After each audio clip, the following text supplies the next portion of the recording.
എല്ലാവർക്കും SSC RRB മലയാളത്തിൻ്റെ പുതിയൊരു വീഡിയോയിലേക്ക് സ്വാഗതം. ഇന്ന് നമ്മളിവിടെ ഡിസ്കസ് ചെയ്യാൻ പോകുന്നത് RRB NTPC ഗ്രൂപ്പ് ടി എക്സാംസിന് പ്രീവിയസ് ഇയറിൽ ചോദിച്ചിട്ടുള്ള ഗവർണർ ജനറൽസ് ആൻഡ് വൈസ്രോയിസ് എന്ന ടോപ്പിക്കുമായിട്ട് ബന്ധപ്പെട്ടിട്ടുള്ള കുറച്ച് ക്വസ്റ്റ്യൻസ് ആണ്. ഇത് വളരെ ഇമ്പോർട്ടൻ്റ് ആയിട്ടുള്ള ഒരു ടോപ്പിക്കാണ്. ഇതിൽ നിന്ന് സ്ഥിരം ചോദ്യങ്ങൾ SSC എക്സാംസിനായാലും അതുപോലെ തന്നെ RRB എക്സാംസിനായാലും, അതിപ്പം NTPC ആയാലും ഗ്രൂപ്പ് ഡി ആയാലും ALP അങ്ങനെ തുടങ്ങിയ എല്ലാ RRB എക്സാംസിനും അതുപോലെ തന്നെ SSC എക്സാംസിനും ഈ ടോപ്പിക്കിൽ നിന്നും മസ്റ്റായിട്ട് എന്താണ് ചോദ്യങ്ങൾ കാണാറുണ്ട്. അതുകൊണ്ട് തന്നെ അതിൻ്റേതായ ഇമ്പോർട്ടൻസ് കൊടുത്ത് ഈ ടോപ്പിക്ക് പഠിക്കുക. അപ്പം നമുക്ക് പ്രീവിയസ് ഇയറിൽ ഈ ടോപ്പിക്കുമായിട്ട് ബന്ധപ്പെട്ടിട്ടുള്ള ചോദ്യങ്ങൾ ഏതൊക്കെയാണെന്നൊന്ന് നോക്കാം. Who was known as the Liberator of the press? Liberator of the press എന്നറിയപ്പെടുന്നത് ആരെയാണ് എന്നാണ് ചോദിച്ചിരിക്കുന്നത്. ആരാണ് അത്? ലോർഡ് മെറ്റ്കാഫെ ആണ്. അപ്പം ലോർഡ് മെറ്റ്കാഫെ ആണ് എന്ത് ലിബറേറ്റർ ഓഫ് ദ പ്രസ് എന്നറിയപ്പെടുന്നത്. ഇമ്പോർട്ടൻ്റ് ആണ്, നോട്ട് ചെയ്യുക. എന്തുകൊണ്ടാണ് മെറ്റ്കാഫെ ലിബറേറ്റർ ഓഫ് ദ പ്രസ് എന്നറിയപ്പെടുന്നത്? കാരണം എന്താണ്? അന്നത്തെ കാലത്ത് മാധ്യമങ്ങൾ പ്രസ്സുകൾക്ക് നേരെ നിലനിന്നിരുന്ന എന്താണ് ഒരുപാട് റെസ്ട്രിക്ഷൻസിൽ നിന്നും അദ്ദേഹം അതെല്ലാം അബോളിഷ് ചെയ്തിട്ട് എന്താണ് ഫുൾ ഫ്രീഡം പ്രസ്സിന് നൽകി. അതുകൊണ്ടാണ് എന്ത് അദ്ദേഹത്തെ ലിബറേറ്റർ ഓഫ് ദ പ്രസ് എന്ന് അറിയപ്പെടുന്നത്. അപ്പം ലിബറേറ്റർ ഓഫ് ദ പ്രസ് എന്നറിയപ്പെടുന്നത് ആരാണ്? ലോർഡ് മെറ്റ്കാഫെയാണ്. എന്തുകൊണ്ടാണ് അങ്ങനെ അറിയപ്പെടുന്നത്? അന്നത്തെ കാലത്ത് നിലനിന്നിരുന്ന പ്രസ്സിനെതിരെ നിലനിന്നിരുന്ന ഒരുപാട് റെസ്ട്രിക്ഷൻസ് അബോളിഷ് ചെയ്തുകൊണ്ട് ഫുൾ ഫ്രീഡം എന്ത് കൊടുക്കുന്നു? പ്രസ്സിന് കൊടുക്കുന്നു. ആര്? ലോർഡ് മെറ്റ്കാഫെ. അതുകൊണ്ടാണ് അദ്ദേഹത്തെ ലിബറേറ്റർ ഓഫ് ദ പ്രസ് എന്ന് അറിയപ്പെടുന്നത്. Who propose the vernacular press act? ആരാണ് വെർണാക്കുലർ പ്രസ് ആക്ട് പ്രപ്പോസ് ചെയ്യുന്നതെന്നാണ് ചോദിച്ചിരിക്കുന്നത്.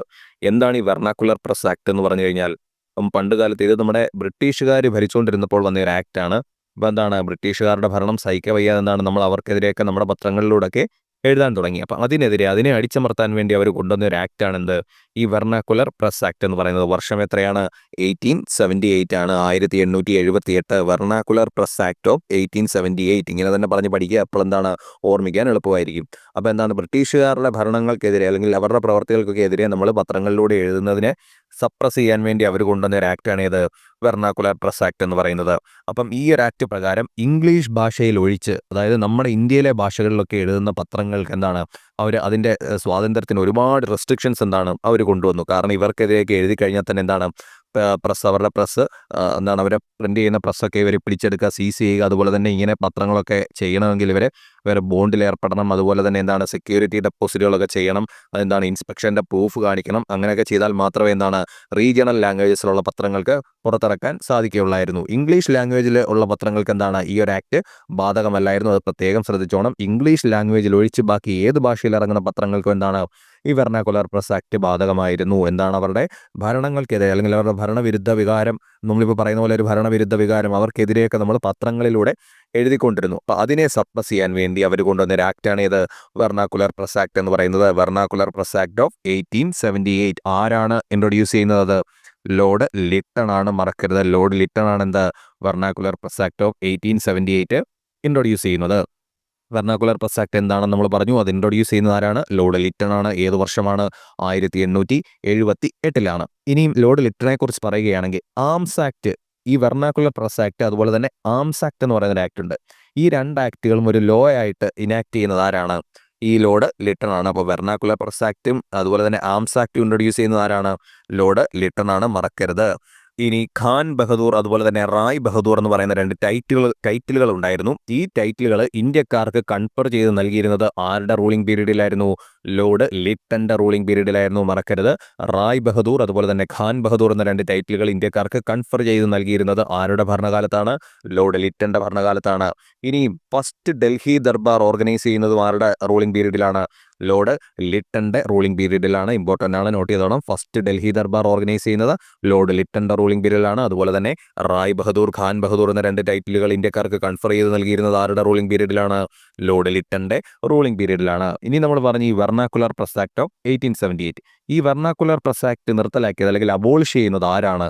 അത് ലോർഡ് റിപ്പൺ ആണ്. മറക്കരുത്, അതും ഒരു ഇമ്പോർട്ടൻ്റ് ആയിട്ടുള്ള വ്യക്തിയാണ്. ലോർഡ് റിപ്പൺ ആണ് എന്ത് ഈ വെർണാക്കുലർ പ്രസ് ആക്ട് അബോളിഷ് ചെയ്യുന്നത്. വർഷം ഏതാണ്? 1881. അപ്പം 1881 ലോർഡ് റിപ്പൺ എന്ത് ചെയ്യുന്നു? വെർണാക്കുലർ പ്രസ് ആക്ട് അബോളിഷ് ചെയ്യുകയാണ് ചെയ്യുന്നത്. ഇതേ ലോർഡ് റിപ്പണെയാണ് എങ്ങനെ അറിയപ്പെടുന്നത്? Father of local self governance എന്നറിയപ്പെടുന്നത്. എന്താണ്? Father of local self governance. ഒരുപാട് തവണ ചോദിച്ചിട്ടുണ്ട്, നോട്ട് ചെയ്യുക. Father of local self governance ആരാണ്? ലോർഡ് റിപ്പൺ ആണ്, മാറിപ്പോരുത്, ലിട്ടൺ അല്ല. ലോർഡ് റിപ്പണെയാണ് എന്ത് father of local self governance എന്ന് അറിയപ്പെടുന്നത്. ഇനി ലോക്കൽ സെൽഫ് ഗവേണൻസ് ഇൻട്രൊഡ്യൂസ് ചെയ്യുന്നത് ഏത് വർഷമാണ്? 1882 ആണ്, 1882.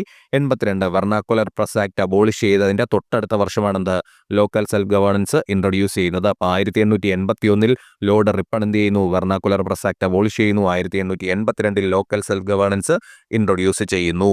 അപ്പോൾ നമുക്ക് ഇതുവരെ പറഞ്ഞ പോയിന്റ്സ് എല്ലാം ഒന്നുകൂടി ഒന്ന് നോക്കിയാലോ. എന്താണ് വെർണാക്കുലർ പ്രസ് ആക്ട് എന്ന് പറഞ്ഞു കഴിഞ്ഞാൽ? അതായത് 1878 ബ്രിട്ടീഷുകാർ പാസ്സാക്കി അല്ലെങ്കിൽ കൊണ്ടുവന്ന ഒരു ആക്ടാണ് എന്ത് ഈ വെർണാക്കുലർ പ്രസ് ആക്ട് എന്ന് പറയുന്നത്. ബ്രിട്ടീഷുകാരെന്ന് പറഞ്ഞാൽ സ്പെസിഫിക് ആയിട്ട് പറഞ്ഞാൽ ആര്?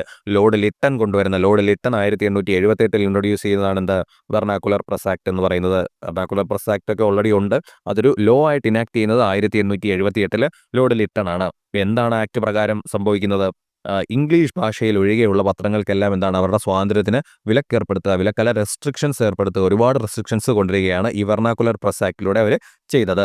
ഈ വെർണാക്കുലർ പ്രസ് ആക്ട് നമ്മൾ പറഞ്ഞു ലോർഡ് ലിട്ടൺ 1878 കൊണ്ടുവന്നു.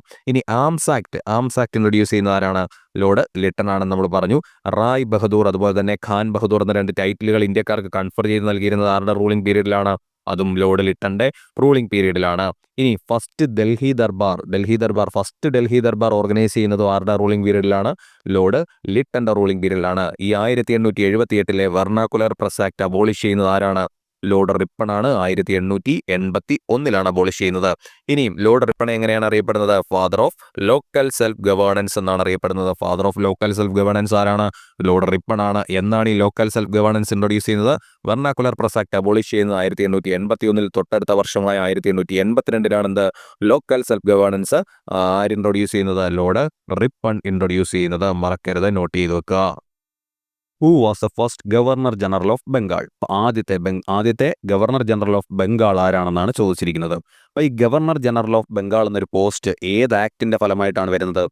Regulating act of 1773. അപ്പം 1773 റെഗുലേറ്റിംഗ് ആക്ടിന്റെ ഫലമായിട്ടാണ് എന്ത് ഗവർണർ ഓഫ് ബംഗാൾ എന്ന പോസ്റ്റ് മാറി ഗവർണർ ജനറൽ ഓഫ് ബംഗാൾ എന്നൊരു പോസ്റ്റായിട്ട് മാറുന്നത്. അപ്പോൾ ആദ്യത്തെ ഗവർണർ ജനറൽ ഓഫ് ബംഗാൾ ആരാണ്? അത് വാരൻ ഹേസ്റ്റിങ്സ് ആണ്. വെരി വെരി വെരി ഇമ്പോർട്ടൻ്റ് ആണ്. ഇതുപോലെ ഗവർണർ മാറി ഗവർണർ ജനറൽ ഓഫ് ബംഗാളായി, ഇനി ഗവർണർ ജനറൽ ഓഫ് ബംഗാൾ മാറി ഗവർണർ ജനറൽ ഓഫ് ഇന്ത്യ ആയി, അത് കഴിഞ്ഞ് ഗവർണർ ജനറൽ ഓഫ് ഇന്ത്യ മാറി വൈസ്രോയി ആയി. ഇങ്ങനെയൊക്കെ എന്താണ്? ആരാണ് ആദ്യത്തെ വൈസ്രോയി? ആരാണ് ആദ്യത്തെ governor general of Bengal? Governor general of India ആദ്യത്തെ ആരായിരുന്നു എന്നൊക്കെ ചോദ്യങ്ങൾ സ്ഥിരം ചോദിക്കാറുള്ളതാണ്. ഇമ്പോർട്ടൻ്റ് ആണ്. നമ്മൾ കൺഫ്യൂസ് ആകാൻ ഒരുപാട് ചാൻസ് ഉള്ള ചോദ്യങ്ങളുമാണ്. അതുകൊണ്ട് ഞാൻ പറയുന്ന ഓരോ പോയിന്റ് നിങ്ങൾ നോട്ട് ചെയ്ത് വെച്ച് നല്ല രീതിയിൽ റിവൈസ് ചെയ്ത് തന്നെ പഠിക്കുക. അപ്പം നമ്മൾ ഇത്രയും പറഞ്ഞു. എന്താണ് first governor general of Bengal ആരാണെന്ന് നമ്മൾ പറഞ്ഞു. ആരാണ്? വാരൻ ഹേസ്റ്റിങ്സ് ആണ്. അപ്പോൾ ഈ ഗവർണർ ജനറൽ ഓഫ് ബംഗാൾ എന്ന പോസ്റ്റ് വന്നത് ഏത് ആക്ട് പ്രകാരമാണ്? Regulating act of 1773. 1773 regulating act പ്രകാരമാണെന്ത് ഗവർണർ ഓഫ് ബംഗാൾ മാറി ഗവർണർ ജനറൽ ഓഫ് ബംഗാളായി മാറുന്നത്. ആരായിരുന്നു ആദ്യത്തെ ഗവർണർ ജനറൽ ഓഫ് ബംഗാൾ? ആരാണത്? വാരൻ ഹേസ്റ്റിങ്സ് ആണ്. മറക്കരുത്. അപ്പോൾ വാരൻ ഹേസ്റ്റിങ്സിനെ കുറിച്ച് നമ്മൾ കുറേ പോയിന്റ്സ് ഓൾറെഡി ഡിസ്കസ് ചെയ്തിട്ടുണ്ട്. എന്തൊക്കെയായിരുന്നു? ആദ്യമായി ഡിസ്ട്രിക്ട് കളക്ടറുടെ പോസ്റ്റ് അല്ലെങ്കിൽ ഓഫീസ് കൊണ്ടുവരുന്നത് ആരാണെന്ന് നമ്മൾ ഡിസ്കസ് ചെയ്തതാണ്. 1772 കൊണ്ടുവരുന്നത് ആരാണ്? വാരൻ ഹേസ്റ്റിങ്സ് ആണ്. മറക്കരുത്, നമ്മൾ ഓൾറെഡി ഡിസ്കസ് ചെയ്തതാണ്. എന്താണ് ആദ്യമായി ഡിസ്ട്രിക്ട് കളക്ടറുടെ പോസ്റ്റ് കൊണ്ടുവരുന്ന ഓഫീസ് കൊണ്ടുവരുന്നത് ആരാണ്? Warren Hastings 1772. പിന്നെ എന്താണ് നമ്മൾ പറഞ്ഞത്? Dual system of governance. ബംഗാളിലെ dual system of governance abolish ചെയ്യുന്നത് ആരാണെന്ന് നമ്മൾ പറഞ്ഞു. അതും 1772 ആരാണ് അബോളിഷ് ചെയ്യുന്നത്? വാരൻ ഹേസ്റ്റിങ്സ് ആണ്. ഇനി dual system of governance introduce ചെയ്തത് ആരാണ്? റോബർട്ട് ക്ലൈവ് ആണെന്ന് നമ്മൾ പറഞ്ഞു. അപ്പോൾ അത് അബോളിഷ് ചെയ്യുന്ന ആരാണ്? വാരൻ ഹേസ്റ്റിങ്സ് ആണ്. ഡിസ്ട്രിക്ട് കളക്ടറുടെ ഓഫീസ് ആദ്യമായി കൊണ്ടുവരുന്നത് ആരാണ്? വാരൻ ഹേസ്റ്റിങ്സ് ആണ്. First governor general of Bengal ആരാണ്? വാരൻ ഹേസ്റ്റിങ്സ് ആണ്. മറക്കരുത്. ഇനി ഈ ഗവർണർ ജനറൽ ഓഫ് ബംഗാൾ എന്ന പോസ്റ്റ് മാറിയിട്ട് അത് ഗവർണർ ജനറൽ ഓഫ് ഇന്ത്യ ആവുന്നത് എന്നാണ്? അത് 1833 ചാർട്ടർ ആക്ട് പ്രകാരമാണ്. എന്ത് ഗവർണർ ജനറൽ ഓഫ് ബംഗാൾ എന്ന പദവി മാറി ഗവർണർ ജനറൽ ഓഫ് ഇന്ത്യ ആയിട്ട് മാറുന്നത്. അപ്പോൾ ഓർത്തോണം, 1833 ചാർട്ടർ ആക്ട് പ്രകാരമാണ് ഗവർണർ ജനറൽ ഓഫ് ബംഗാൾ എന്ന പോസ്റ്റ് മാറി ഗവർണർ ജനറൽ ഓഫ് ഇന്ത്യ ആവുന്നത്. അപ്പം ഗവർണർ ഓഫ് ബംഗാൾ മാറി ഗവർണർ ജനറൽ ഓഫ് ബംഗാൾ ആവുന്നത് ഏത് ആക്ട് പ്രകാരമാണ്? Regulating act of 1773. ഇനിയും ഗവർണർ ജനറൽ ഓഫ് ബംഗാൾ മാറി ഗവർണർ ജനറൽ ഓഫ് ഇന്ത്യ ആവുന്നത് ഏതാണ്? Charter act of 1833. ഈ ചാർട്ടർ ആക്ട് ഓഫ് 1833യുടെ പേരാണെന്ത്? Saint Helena act 1833. അപ്പം സെയിൻറ്റ് ഹെലന ആക്ട് 1833 എന്ന് പറഞ്ഞാൽ എന്ത് തന്നെയാണ്? ചാർട്ടർ ആക്ട് ഓഫ് 1833 തന്നെയാണ്. അപ്പോൾ ഈ ചാർട്ടർ ആക്ട് ഓഫ് 1833 പ്രകാരം ഗവർണർ ജനറൽ ഓഫ് ഇന്ത്യ ആയത് ഫസ്റ്റ് വ്യക്തി ആരാണ്? ലോർഡ് വില്യം ബെൻഡിക്റ്റ് ആണ് ആദ്യത്തെ ഗവർണർ ജനറൽ ഓഫ് ഇന്ത്യ. മറക്കരുത്. First governor general of Bengal Warren Hastings ആണ്. First governor general of India ആരാണ്? ലോർഡ് വില്യം ബെൻഡിക്റ്റ് ആണ്. മറക്കരുത്, നോട്ട് ചെയ്തോണം, കൺഫ്യൂസ് ആവരുത്. ഇനി ഇതേ ഗവർണർ ജനറൽ ഓഫ് ഇന്ത്യ എന്നുള്ള ടൈറ്റിൽ മാറിയിട്ട് വൈസ്രോയി ആയി മാറുന്നത് എന്നാണ്? അത് 1858 ഗവൺമെന്റ് ഓഫ് ഇന്ത്യ ആക്ട് പ്രകാരമാണ്. അപ്പം 1858 ഗവൺമെന്റ് ഓഫ് ഇന്ത്യ ആക്ട് പ്രകാരം ഗവർണർ ജനറൽ ഓഫ് ഇന്ത്യ എന്ന പദവി മാറിയിട്ട് എന്താകുന്നു? വൈസ്രോയി ഓഫ് ഇന്ത്യ ആകുന്നു. അത്തരത്തിലായ ആദ്യത്തെ viceroy of India, first viceroy of India ആരാണ്? ലോർഡ് കാനിങ് ആണ്. അപ്പോൾ ഫസ്റ്റ് വൈസ്രോയി ഓഫ് ഇന്ത്യ ആരാണ്? ലോർഡ് കാനിങ് ആണ്. മറക്കരുത്. അപ്പം നമുക്ക് ഇതുവരെ പറഞ്ഞ പോയിന്റ്സ് ഒന്നുകൂടി ഒന്ന് നോക്കാം. എന്താണ് നമ്മൾ ആദ്യം പറഞ്ഞത്? First governor general of Bengal. അപ്പം ബംഗാളിലെ ആദ്യത്തെ ഗവർണർ ജനറൽ ആരായിരുന്നു? അത് വാരൻ ഹേസ്റ്റിങ്സ് ആണ്. ഈ ഗവർണർ ഓഫ് ബംഗാൾ എന്ന പദവി ഗവർണർ ജനറൽ ഓഫ് ബംഗാൾ എന്നാക്കി മാറ്റിയത് ഏത് ആക്ട് പ്രകാരമാണ്? 1773 റെഗുലേറ്റിംഗ് ആക്ട് പ്രകാരമാണ്. അപ്പം വാരൻ ഹേസ്റ്റിങ്സിനെ കുറിച്ച് നമ്മൾ പറഞ്ഞു. ഡിസ്ട്രിക്ട് കളക്ടറുടെ ഓഫീസ് ആദ്യമായി 1772 ഇൻട്രൊഡ്യൂസ് ചെയ്യുന്നത് വാരൻ ഹേസ്റ്റിങ്സ് ആണ്. ബംഗാളിലെ dual system of governance abolish ചെയ്യുന്നത് 1772 ആരാണ്? വാരൻ ഹേസ്റ്റിങ്സ് ആണ്. ആ dual system of governance introduce ചെയ്യുന്നത് റോബർട്ട് ക്ലൈവുമാണ്. ഇനി ഈ ഗവർണർ ജനറൽ ഓഫ് ബംഗാൾ എന്ന് പറഞ്ഞു നമ്മൾ, ആ governor general of Bengal governor general of India ആയി മാറുന്നത് ഏത് ആക്ട് പ്രകാരമാണ്? അത് charter act of 1833 1833 charter act പ്രകാരമാണ് ഗവർണർ ജനറൽ ഓഫ് ബംഗാൾ മാറി ഗവർണർ ജനറൽ ഓഫ് ഇന്ത്യ ആകുന്നത്. അത്തരത്തിൽ first governor general of India, ഇന്ത്യയുടെ ആദ്യത്തെ ഗവർണർ ജനറൽ ആരാണ്? ഗവർണർ ജനറൽ ഓഫ് ഇന്ത്യ ആരാണ്? അത് ലോർഡ് വില്യം ബെൻഡിക്റ്റ് ആണ്. First governor general of Bengal Warren Hastings, first governor general of India Lord William Bentinck ആണ്. ഇനി ഈ ഗവർണർ ജനറൽ ഓഫ് ഇന്ത്യ എന്ന പദവി മാറി വൈസ്രോയി ഓഫ് ഇന്ത്യ ആകുന്നത് ഏത് ആക്ട് പ്രകാരമാണ്? 1858 ഗവൺമെന്റ് ഓഫ് ഇന്ത്യ ആക്ട് പ്രകാരമാണ് ഗവർണർ ജനറൽ ഓഫ് ഇന്ത്യ മാറിയിട്ട് വൈസ്രോയി ഓഫ് ഇന്ത്യ ആയി മാറുന്നത്. ഫസ്റ്റ് വൈസ്രോയി ഓഫ് ഇന്ത്യ ആരാണ്? ലോർഡ് കാനിങ് ആണ്. മറക്കരുത്. ഈ പറഞ്ഞ പോയിന്റ്സ് എല്ലാം വളരെ വളരെ വളരെ ഇമ്പോർട്ടൻ്റ് ആണ്. എഴുതി വെച്ച് നല്ല രീതിയിൽ തന്നെ എന്താണ് നിങ്ങൾ റിവൈസ് ചെയ്ത് പഠിച്ചാൽ മാത്രമേ നിങ്ങൾക്ക് ഓർമ്മയിൽ നിൽക്കുകയുള്ളൂ. Who among the following introduce the doctrine of lapse? Doctrine of ലാബ്സിനെ കുറിച്ച് നമ്മൾ ഓൾറെഡി 1-2 ക്ലാസ്സുകളിൽ എന്താണ് ഡിസ്കസ് ചെയ്തതാണ്. അപ്പം സിമ്പിളായിട്ട് പറഞ്ഞു കഴിഞ്ഞാൽ എന്താണ് ഈ ഡോക്ട്രൈൻ ഓഫ് ലാബ്സ് എന്ന് പറഞ്ഞു കഴിഞ്ഞാൽ, ഇപ്പം എന്താണ്, ഒരു രാജ്യത്ത് അവിടുത്തെ ഭരണാധികാരിക്ക് അനന്തരാവകാശികളില്ല. അതായത് എന്താണ്, ആൺകുട്ടികളില്ല. അനന്തരാവകാശികളായിട്ട് ആൺകുട്ടികളില്ല. ഇപ്പോൾ പെൺകുട്ടികളുണ്ടെങ്കിൽ പോലും അവരെന്താണ്, ബ്രിട്ടീഷുകാർ അനന്തരാവകാശികളായിട്ട് കണക്കാക്കില്ല. എന്നിട്ട് അവരുടെ രാജ്യം എന്ത് ചെയ്യും? ഈ ബ്രിട്ടീഷുകാരുടെ അണ്ടറിലാക്കും. അതായിരുന്നു എന്ത്, ഡോക്ട്രൈൻ ഓഫ് ലാബ്സ് കൊണ്ട് ഉദ്ദേശിച്ചിരുന്നത്. അപ്പോൾ ഒരു രാജ്യത്തെ രാജാവിന് എന്താണ്, അനന്തരാവകാശികളായിട്ട് ആൺകുട്ടികളില്ലെങ്കിൽ ആ രാജ്യം ആരുടെ അണ്ടറിൽ വരും? ബ്രിട്ടീഷുകാരുടെ അണ്ടറിൽ വരും. അതായിരുന്നു എന്ത്, ഡോക്ട്രൈൻ ഓഫ് ലാബ്സ് കൊണ്ട് സിമ്പിളായിട്ട് അവർ ഉദ്ദേശമാക്കിയത്. അപ്പം ഈ ഡോക്ട്രൈൻ ഓഫ് ലാബ്സ് ഇൻട്രൊഡ്യൂസ് ചെയ്യുന്നത് ആരാണെന്നാണ് ചോദിച്ചിരിക്കുന്നത്. ആരാണത്? അത് ലോർഡ് ഡെൽഹൌസിയാണ്. അപ്പം ഡോക്ട്രൈൻ ഓഫ് ലാബ്സ് ഇൻട്രൊഡ്യൂസ് ചെയ്യുന്നത് ആരാണ്? ലോർഡ് ഡെൽഹൌസിയാണ്. ഏത് ഇയറിലാണ്? 1848 അപ്പോൾ 1848 ഡെൽഹൌസി പ്രഭു ഇൻട്രൊഡ്യൂസ് ചെയ്യുന്നതാണ് എന്ത്, ഡോക്ട്രൈൻ ഓഫ് ലാബ്സ് എന്ന് പറഞ്ഞു കഴിഞ്ഞാൽ. ഇതാദ്യമായിട്ട് ഇൻട്രൊഡ്യൂസ് ചെയ്യുന്ന സ്റ്റേറ്റ് ഏതാണെന്ന് ചോദിച്ചിട്ടുണ്ട്. ഏതാണ്? അത് സത്രയാണ്. അപ്പം doctrine of labs first introduce ചെയ്യുന്നത് ഏത് സ്റ്റേറ്റിലാണ്? സത്രയിലാണ്. മറക്കരുത്, ഇമ്പോർട്ടൻ്റ് ആണ്, നോട്ട് ചെയ്ത് വെക്കുക. അപ്പോൾ പറഞ്ഞ പോയിന്റ്സ് എല്ലാം ഒന്നുകൂടി ഒന്ന് നോക്കിയേ. ഡോക്ട്രൈൻ ഓഫ് ലാബ്സ് എന്താണെന്ന് നമ്മൾ പറഞ്ഞു. ഇനി ഡോക്ട്രൈൻ ഓഫ് ലാബ്സ് ഇൻട്രൊഡ്യൂസ് ചെയ്യുന്ന ആരാണ്? ലോർഡ് ഡെൽഹൌസിയാണ്. ഏത് വർഷം? 1848 ഏത് സ്റ്റേറ്റിലാണ് ആദ്യമായിട്ട് ഡോക്ട്രൈൻ ഓഫ് ലാബ്സ് ഇൻട്രൊഡ്യൂസ് ചെയ്യുന്നത്? അത് സത്രയിലാണ്. ഇനി ഈ ഡോക്ട്രൈൻ ഓഫ് ലാബ്സ് വിഡ്രോ ചെയ്യുന്നത്, അതായത് പിൻവലിക്കുന്നത് എന്നാണ്? 1858-59 കാലഘട്ടത്തിലാണ്. അപ്പം 48 ശേഷം ഏകദേശം 10-11 വർഷമോളം എടുത്തു എന്താണ് ഇത് വിഡ്രോ ചെയ്യാനായിട്ട്. അപ്പം 1848 ഇൻട്രൊഡ്യൂസ് ചെയ്യപ്പെട്ട doctrine of labs officially withdraw ചെയ്യുന്നത് എന്നാണ്? 1858-59 കാലഘട്ടത്തിലാണ്. ആരായിരിക്കും ഇത് വിഡ്രോ ചെയ്തിരിക്കുക? നമ്മൾ തൊട്ടു മുമ്പത്തെ ക്വസ്റ്റിനകത്ത് ഡിസ്കസ് ചെയ്തൊരു കാര്യമുണ്ട്. Government of India act of 1858 പ്രകാരം എന്ത് സംഭവിച്ചു? ലോർഡ് കാനിങ് ഇന്ത്യയുടെ ആദ്യത്തെ വൈസ്രോയി ആയി മാറി. അപ്പോൾ 1858-59 കാലഘട്ടത്തിലൊക്കെ ഇന്ത്യയുടെ വൈസ്രോയി ആരായിരുന്നു? ലോർഡ് കാനിങ് അല്ലേ? അപ്പം 1858-59 കാലഘട്ടത്തിൽ വിഡ്രോ ചെയ്യുക എന്ന് പറഞ്ഞാൽ ആർക്കാണത് വിഡ്രോ ചെയ്യാനുള്ള അധികാരമുള്ളത്? ലോർഡ് കാനിങ്ങിനാണ്. അപ്പോൾ എന്താണ്, 1848 ലോർഡ് ഡെൽഹൌസി ഇൻട്രൊഡ്യൂസ് ചെയ്ത ഡോക്ട്രൈൻ ഓഫ് ലാബ്സ് 1858-59 കാലഘട്ടത്തിൽ ആരാണ് വിഡ്രോ ചെയ്യുന്നത് ഒഫീഷ്യലായിട്ട്? അത് ലോർഡ് കാനിങ് ആയിരുന്നു. ഇന്ത്യയുടെ ആദ്യത്തെ വൈസ്രോയി ആയിരുന്ന ലോർഡ് കാനിങ് ആണ് എന്ത്, ഡോക്ട്രൈൻ ഓഫ് ലാബ്സ് വിഡ്രോ ചെയ്യുന്നത് 1858 അല്ലെങ്കിൽ 1859 കാലഘട്ടത്തിൽ. മറക്കരുത്, നോട്ട് ചെയ്ത് വെക്കുക. Who is called the father of civil services in British India? British ഇന്ത്യയിലെ സിവിൽ സർവീസസിന്റെ പിതാവ് എന്നറിയപ്പെടുന്നത് ആരെയാണ്? അത് ലോർഡ് കോൺവാലിസിനെയാണ്. മറക്കരുത്, നോട്ട് ചെയ്യുക. ലോർഡ് കോൺവാലിസിനെയാണ് എന്ത്, father of civil services in British India എന്ന് അറിയപ്പെടുന്നത്. ശരിക്കും പറഞ്ഞാൽ ഈ സിവിൽ സർവീസസ് എന്ന സംഭവം എന്താണ് ആദ്യമായി കൊണ്ടുവരുന്നത് ആരാണ്, അതിൻ്റെ ഒരു ഫൗണ്ടേഷൻ ഇടുന്നത് ആരാണ്, അത് വാരൻ ഹേസ്റ്റിങ്സ് ആണ്, മറക്കരുത്. അപ്പം അത് കഴിഞ്ഞിട്ട് എന്താണ് അതിൻ്റെ ഒരുപാട് റിഫോർമേഷനൊക്കെ കൊണ്ടുവന്ന് അത് ഇന്ന് കാണുന്ന നല്ല രീതിയിലാക്കി മാറ്റുന്നത് ആരാണ്, ലോർഡ് കോൺവാലിസ് ആണ്. അതുകൊണ്ട് തന്നെ അദ്ദേഹത്തെ എന്തെന്നറിയപ്പെടുന്നു, father of civil services in British India എന്നറിയപ്പെടുന്നു. അപ്പം father of civil services in British India ആരാണ്, ലോർഡ് കോൺവാലിസ് ആണ്. ഇനി നമ്മൾ നേരത്തെ ഡിസ്കസ് ചെയ്ത ഒരു പോയിന്റ് ആണ്, എന്താണ്, first Indian to join Indian civil service. Indian civil സർവീസിൽ ആദ്യമായി ജോയിൻ ചെയ്യുന്ന ഇന്ത്യക്കാരൻ ആരാണ്, അത് ആരാണ്, നമ്മൾ ഡിസ്കസ് ചെയ്തതാണ്. ആരാണത്, രവീന്ദ്രനാഥ ടാഗോറിൻ്റെ സഹോദരൻ. ആരാണ്, അറിയാവുന്നവർ താഴെ ഒന്ന് കമൻറ്റ് ചെയ്യുക. First Indian to join Indian civil service നമ്മൾ ഡിസ്കസ് ചെയ്തിട്ടുള്ളതാണ്. നിങ്ങൾ അതിൻ്റെ ഉത്തരം ഒന്ന് താഴെ കമൻറ്റ് ചെയ്യുക. ഞാൻ ക്ലൂവും തന്നു കഴിഞ്ഞു, രവീന്ദ്രനാഥ ടാഗോറിൻ്റെ സഹോദരനാണെന്ന് കൂടെ പറഞ്ഞു കഴിഞ്ഞു. ഇനി എളുപ്പമായിരിക്കും, അറിയാവുന്നവരെന്താണ് ക്ലാസ് കേട്ടിട്ടുള്ളവരും അല്ലെങ്കിൽ ഈ ചോദ്യത്തിന് ഉത്തരം അറിയാവുന്നതുമായിട്ടുള്ള ആൾക്കാർ എന്ത് ചെയ്യുക, താഴെ ഒന്ന് കമൻറ്റ് ചെയ്യുക. ഇനിയും രണ്ടാമതായിട്ട് ഈ ICSൽ ഇന്ത്യൻ സിവിൽ സർവീസിൽ ജോയിൻ ചെയ്യുന്ന ഇന്ത്യക്കാരൻ ആരാണ്, അത് സുരേന്ദ്രനാഥ് ബാനർജിയാണ്. അപ്പം ആദ്യമായിട്ട് ജോയിൻ ചെയ്യുന്ന ആരാണെന്ന് നിങ്ങൾ താഴെ കമൻറ്റ് ചെയ്യുക. നമ്മളത് ഓൾറെഡി ഡിസ്കസ് ചെയ്തതാണ്. ഇനിയും രണ്ടാമതായിട്ട് ജോയിൻ ചെയ്യുന്ന ഇന്ത്യക്കാരൻ ആരാണ്, അത് സുരേന്ദ്രനാഥ് ബാനർജിയാണ്, മറക്കരുത്, നോട്ട് ചെയ്തോ, ചിലപ്പോൾ ചോദിക്കാം. ഇനിയും ആദ്യമായിട്ട് ഇന്ത്യൻ സിവിൽ സർവീസിൽ ജോയിൻ ചെയ്യുന്ന ഇന്ത്യൻ വനിത ആരാണ്, അതാരാണ്, അന്ന രാജം മൽഹോത്രയാണ്. ഇമ്പോർട്ടൻ്റ് ആണ്, നോട്ട് ചെയ്തോണം. ആദ്യമായി ഇന്ത്യൻ സിവിൽ സർവീസിൽ ജോയിൻ ചെയ്യുന്ന ഇന്ത്യക്കാരിയായ വനിത ആരാണ്, അന്ന രാജം മൽഹോത്രയാണ്, മറക്കരുത്, നോട്ട് ചെയ്യുക. അപ്പം നമുക്ക് പറഞ്ഞ പോയിന്റ്സ് എല്ലാം ഒന്നുകൂടി നോക്കാം. ആരെയാണ് father of civil services in British India എന്നറിയപ്പെടുന്നത്, ലോർഡ് കോൺവാലിസിനെയാണ്. അതുപോലെ തന്നെ ഇന്ത്യൻ സിവിൽ സർവീസിൽ ആദ്യമായി ജോയിൻ ചെയ്യുന്ന ഇന്ത്യക്കാരൻ ആരാണെന്ന് നിങ്ങൾ താഴെ കമൻറ്റ് ചെയ്യുക. രണ്ടാമതായി ജോയിൻ ചെയ്യുന്ന ഇന്ത്യക്കാരൻ ആരാണ്, സുരേന്ദ്രനാഥ് ബാനർജിയാണ്. ആദ്യമായി ഇന്ത്യൻ സിവിൽ സർവീസിൽ ജോയിൻ ചെയ്യുന്ന ഇന്ത്യൻ വനിത ആരാണത്, അന്ന രാജം മൽഹോത്രയാണ്, നോട്ട് ചെയ്ത് വെക്കുക.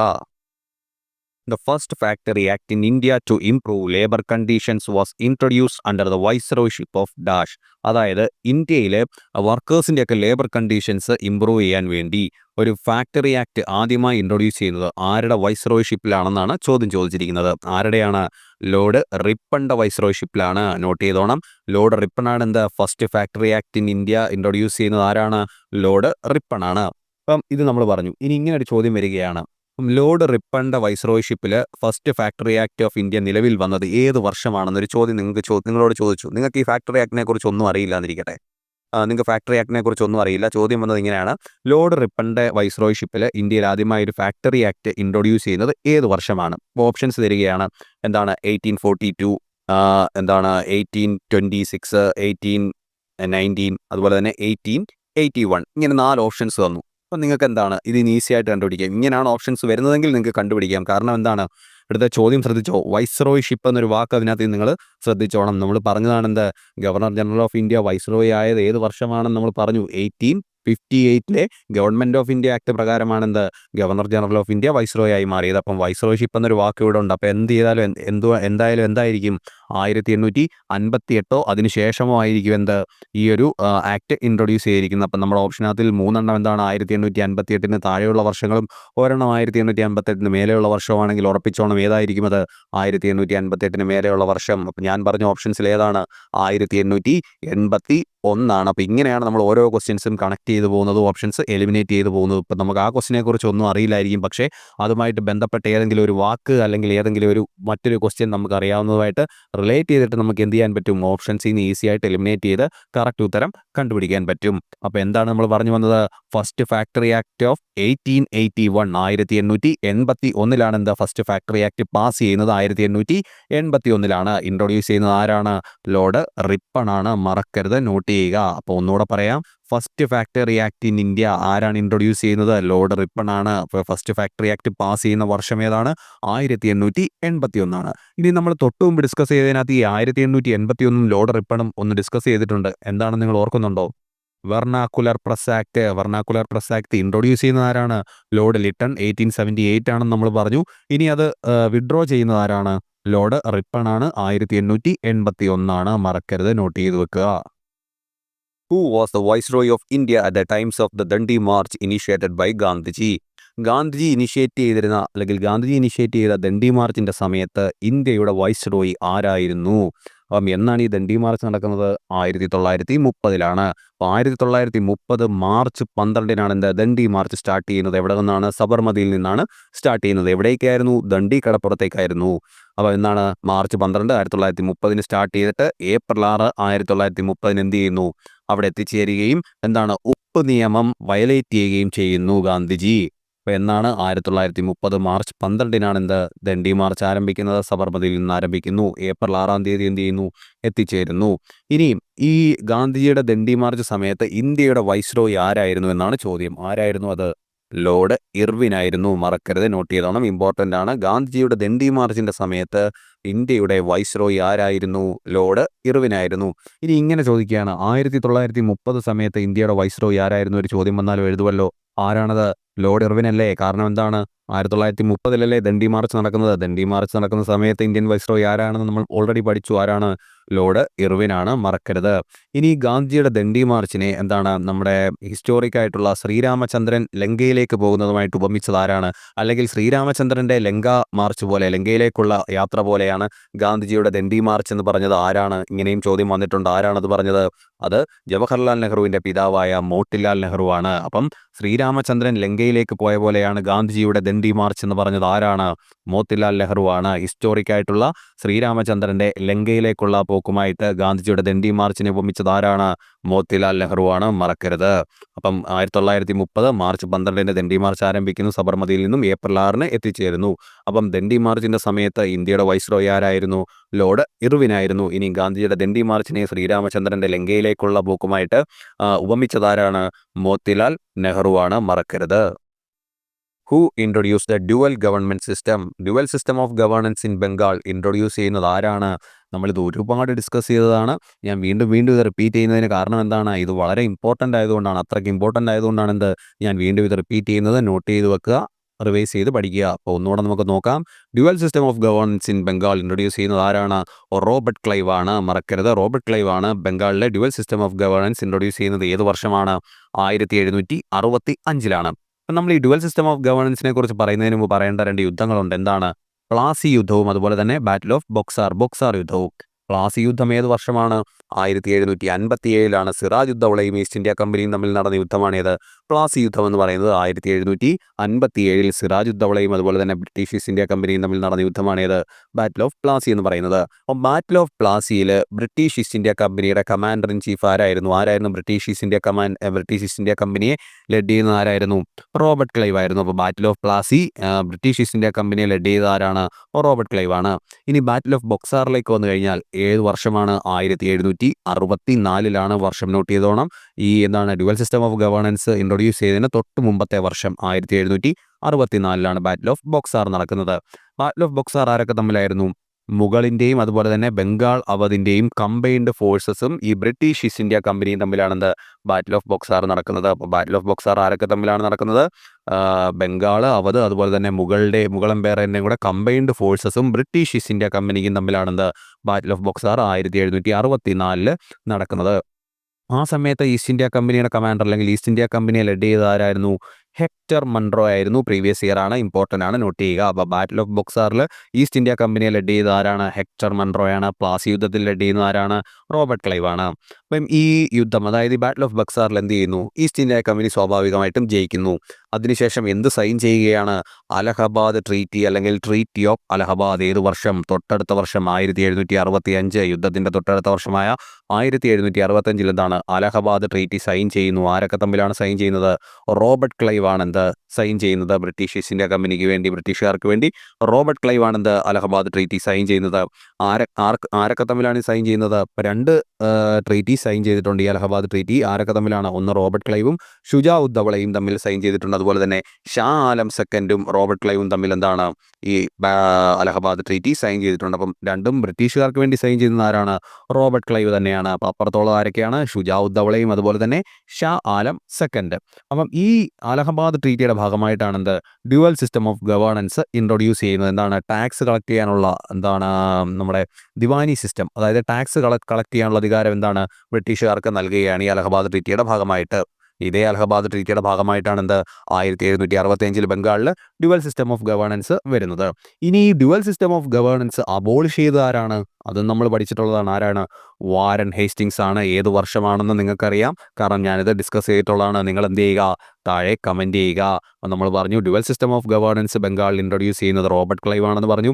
അതിനു മുമ്പ് നമ്മൾ 2 യുദ്ധങ്ങളെക്കുറിച്ച് പറഞ്ഞു. പ്ലാസി യുദ്ധവും ബൊക്സാർ യുദ്ധവും. 1757 സിറാജ് ഉദ്ദൗളയും ഈസ്റ്റ് ഇന്ത്യ കമ്പനിയും തമ്മിൽ നടന്ന യുദ്ധമാണ് ഏത്? ബാറ്റിൽ of Plassey.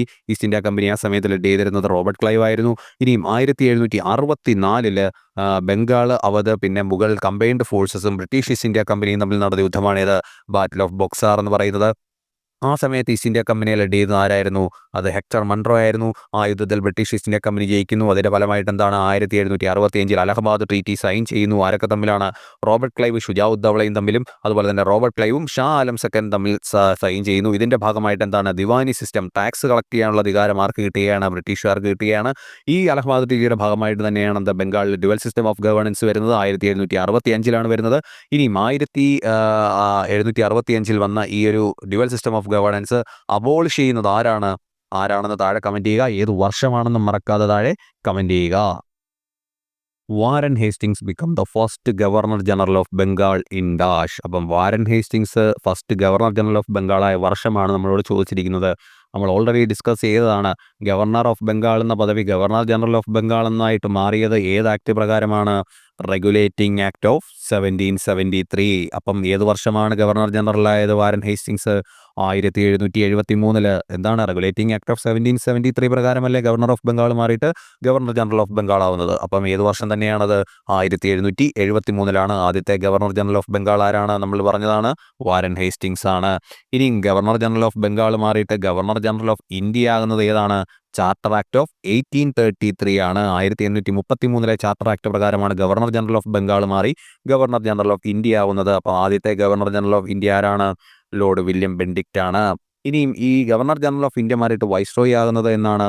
1858 government of India act പ്രകാരമാണ്. ആരാണ് ആദ്യത്തെ വൈസ്രോയി? ലോർഡ് കാനിങ് ആണ്. മറക്കരുത്, നോട്ട് ചെയ്യുക. അപ്പോൾ PYQ സീരീസിൻ്റെ ഈ ഒരു സെഷൻ ഇവിടെ അവസാനിക്കുകയാണ്. അപ്പോൾ ഈ വീഡിയോ കണ്ടുകൊണ്ടിരിക്കുന്നവർ നിർബന്ധമായും ചെയ്യേണ്ട ഒരു കാര്യം എന്താണ്? നിങ്ങൾ ഈ വീഡിയോ കാണുന്നതിൻ്റെ കൂടെ ഇത് നോട്ട് ചെയ്ത് വെച്ച്, അതായത് നോട്ട് എഴുതി തന്നെ റിവൈസ് ചെയ്ത് തന്നെ പഠിക്കണം. ഇല്ലെങ്കിൽ എന്താണ്? നിങ്ങളിത് തൊട്ടടുത്ത ദിവസം തന്നെ മറക്കാൻ സാധ്യതയുണ്ട്. അപ്പോൾ നിങ്ങൾക്ക് പരീക്ഷയ്ക്ക് വരുമ്പോൾ നിങ്ങൾ വിചാരിക്കും ഈ ചോദ്യം എനിക്ക് അറിയാമായിരുന്നല്ലോ, പക്ഷേ നിങ്ങൾ മറന്നുപോയിട്ടുണ്ടാവും. ഇതിൻ്റെ ഉത്തരം നിങ്ങൾക്ക് കൺഫ്യൂഷൻ ആകും. ഓപ്ഷൻസിൽ നിന്ന് നിങ്ങൾ തെറ്റുത്തരം എഴുതി വെക്കും. അങ്ങനെ നിങ്ങൾക്ക് നെഗറ്റീവ് മാർക്കിംഗ് ഒക്കെ വരാൻ നല്ല ചാൻസ് ആണ്. അതുകൊണ്ട് തന്നെ വീഡിയോ കാണുന്നവരെല്ലാം നിർബന്ധമായിട്ടും നോട്ട് എഴുതി വെച്ച് റിവൈസ് ചെയ്ത് തന്നെ പഠിക്കുക. അതുപോലെ തന്നെ നമ്മൾ ഇന്ന് പ്രീവിയസ് ഇയറിൽ നേരത്തെ ഉള്ള ക്ലാസ്സുകളിൽ ഡിസ്കസ് ചെയ്ത ചോദ്യങ്ങളിൽ 1-2 ചോദ്യം ചോദിച്ചിട്ടുണ്ട്. അതിൻ്റെ ഉത്തരവും നിങ്ങൾ എന്ത് ചെയ്യുക? നിർബന്ധമായിട്ടും താഴെ കമൻറ്റ് ചെയ്യുക. ഇനിയും ഈ വീഡിയോ നിങ്ങൾക്ക് ഉപകാരപ്രദമായെന്ന് തോന്നിയെങ്കിൽ ഈ വീഡിയോ മറക്കാതെ ലൈക്ക് ചെയ്യുക. അതുപോലെ തന്നെ ഈ ചാനലൊന്ന് സബ്സ്ക്രൈബ് ചെയ്യുക. SSCക്കും RRBക്കും ഒക്കെ തയ്യാറെടുക്കുന്ന നിങ്ങളുടെ സുഹൃത്തുക്കൾക്ക് ഈ വീഡിയോയും അതുപോലെ തന്നെ ഈ ചാനലും ഒന്ന് ഷെയർ ചെയ്ത് കൊടുക്കുക. അപ്പം നമുക്ക് ഇതേ ടോപ്പിക്കിൻ്റെ സെക്കൻഡ് പാർട്ടുമായിട്ട് അടുത്ത വീഡിയോയിൽ കാണാം.